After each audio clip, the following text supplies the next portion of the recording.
Hello everyone, welcome back to NCAA 2004, and it's a good day to be a member of the Crimson Tide because we start our first year as defending national champions and en route to our third straight championship game appearance, hopefully second straight championship. But that's a lofty goal. We'll start here right now in week 1 against Michigan.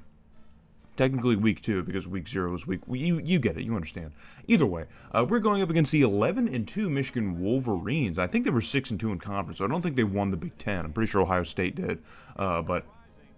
Either way, Michigan had a great year last year. I think they were 10th or 11th in recruiting, right next to Ohio State in recruiting. We, of course, were first in recruiting, it's Michigan. It's Michigan. They already did grab a loss to start the year against Syracuse in week 0. That was a home game, too. So Syracuse went all the way to the Big House and beat Michigan in their own place to knock off Michigan. They were 13th heading into this game originally, but now they're 25th. So a loss here would knock them out of the top 25 entirely.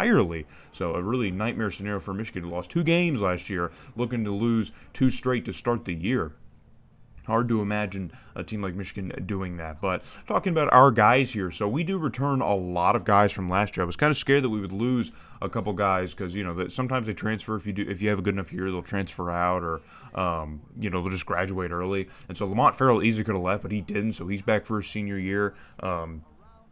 We kept all of our young receiving core as well. Tim Lewis is back as quarterback. I think this is the first time we're returning a quarterback. Remember, we already lost Carlos Cobb, but so we have a lot of returning faces. Our offense is still relatively young. Our defense is old, however, so we're going to lose a lot of guys on defense, but we're returning a lot of guys on offense, and already our defense is making things happen here, as Kyle Broussard, our starting right end, is able to drop on top of a fumble here on the opening at kickoff. So we get a first opportunity on offense inside the red zone already on the first play. Tim Lewis to Chad Whitaker in the back of the end zone, and we're right back. We're already clicking, baby, on all cylinders. We're already clicking. So I didn't notice on the opening screen, I just want to say this, I didn't notice on the opening screen if it mentions the wind at all. I forgot to look when the recording started, but just know that there may be some wackiness. Here's John Bellamy, our freshman kicker, goes for the point after, and it's no good. So, he's already 0 for 1 here in his career as a member of the Crimson Tide. So, cut to a 3rd and 7 on Michigan's next drive here.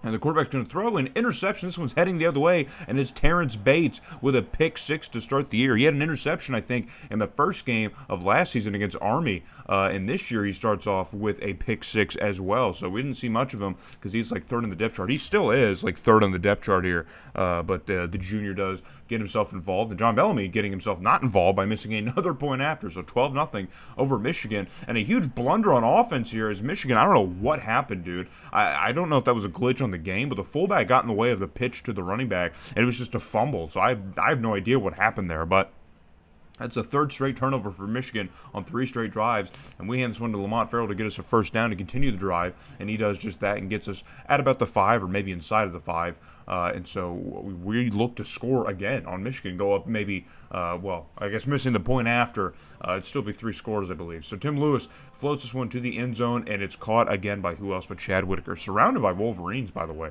just completely engulfed in coverage, somehow comes down with it. And did Chad Whitaker change his face mask? Was that always his face mask? I didn't change any of their gear or anything like that. Do they change it on their own? That'd be cool. I'd like that. But John Bellamy going for his 3rd straight point after, and this time he pushes it the other way. So still looking for an extra point here. Still looking for a completed kick from John Bellamy, the freshman. We'll just have to keep waiting, I guess. As the first quarter comes to a close here, and thanks to 3 straight Michigan blunders, we take an 18-0 lead over the Wolverines. We're just kind of having a disaster season right now. So cut to a 3rd and 2 here for Michigan. And they finally do pick up a first down here on the back of their running back, Moore, who does get them a little bit here, and they're going to be able to at least continue an offensive drive here. They're not going to turn it over, at least for now. But another 3rd and 6, is Michigan really struggling to get the ball moving on 1st and 2nd down. But on 3rd down, they seem to be moving fairly well as their fullback is able to break a couple tackles and get a first down and get them in a good field position here to maybe finally answer back to the Crimson Tide. So another 3rd and 4. Michigan really cannot do nothing with those early downs, man. If this is Canadian football, they would be screwed.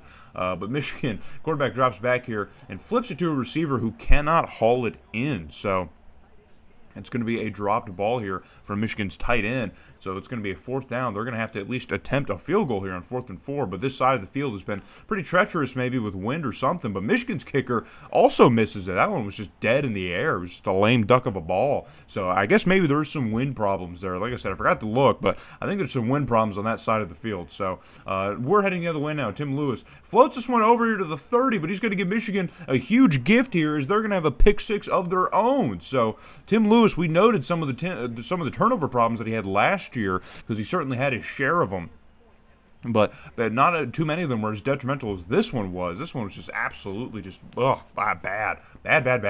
So a bad play here from the Alabama offense gives Michigan at least 6 points as they were unable to convert a point after. So that's 4 straight missed point afters on that side of the field and a missed field goal attempt. So that's a lot of points being left on the board on that side of the field. It could be a completely different game here. And another turnover in the Crimson Tide here as Jody Quinn, the sophomore, who had a pretty solid freshman year last year, but drops this one on the ground here. It was a bit of a close call, but they're going to say it was a fumble here. We're going to get another look at it. Again, there's no review, so it doesn't really matter whether he was down or not. It looks like that ball maybe came out just before his butt hit the ground. I'm not sure, but either way, Michigan's going to have this one going the other way. So another Alabama turnover gives Michigan prime field position, and Meyer running for his life in the pocket, but he does find an open man who shakes off. Who's that he shook off? Who got shook off? I didn't get to see the numbers. Someone got just thrown off. But either way, it's a 1st and goal now. Fast forward to 2nd goal, and Meyer in the pocket floats this one to the corner of the end zone and wide open in the back corner of the end zone.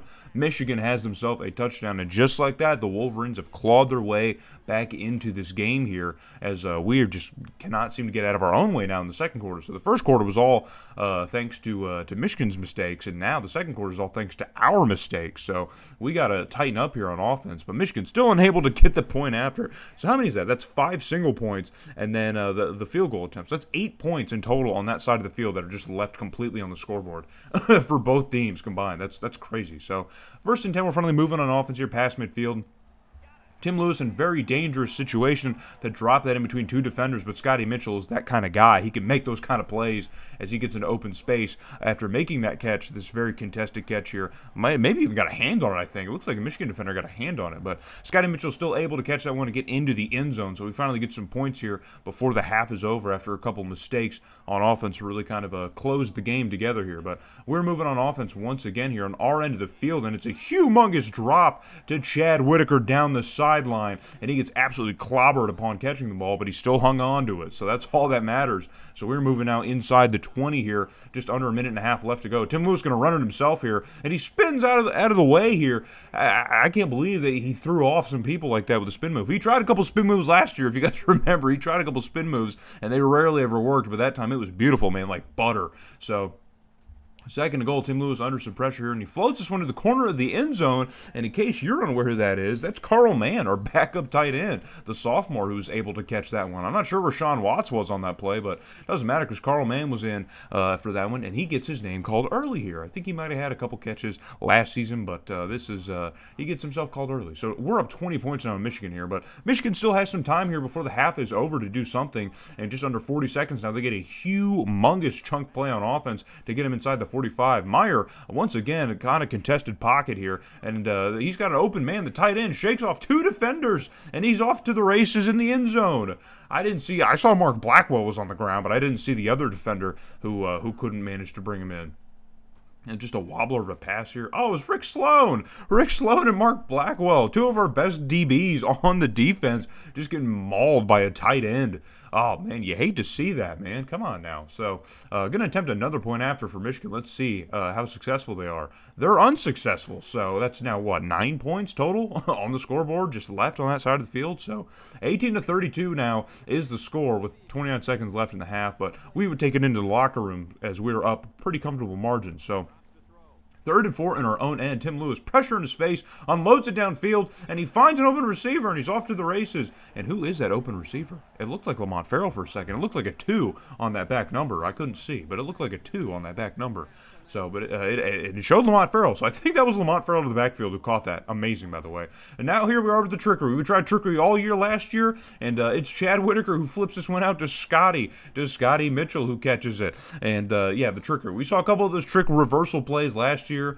Some of them worked pretty well, but this one, at least, is going to get us a first down. So on a 3rd and 1, going to hand off to Lamont Farrell. Again, we haven't seen much of Lamont Farrell in this game here. I think he's the best player, maybe even on the team overall-wise. He's a 98. I don't think anyone else is a 98. So, and he hasn't done a whole lot in this game here. But he gets us the first down, and then the fullback now, Nate Allen, is going to finish what Lamont Farrell started, I guess. He's going to cap this one off here with a nice statement touchdown, the senior who's coming back for his senior year. And then John Bellamy's still struggling. Still, the freshman's still looking for that first point after here. Or it's not his first, but because we did get a couple on the other end. But on that end, he's still looking for a point after. Maybe that goalpost is just going to haunt him. So later on in the game here on offense, once again, Tim Lewis hitting Chad Whitaker in the end zone. Spins out of it in the end zone for some reason. But another touchdown reception here for Chad Whitaker, who's picking up right where he left off, trying to improve on his 1,300-plus yard receiving season from last year.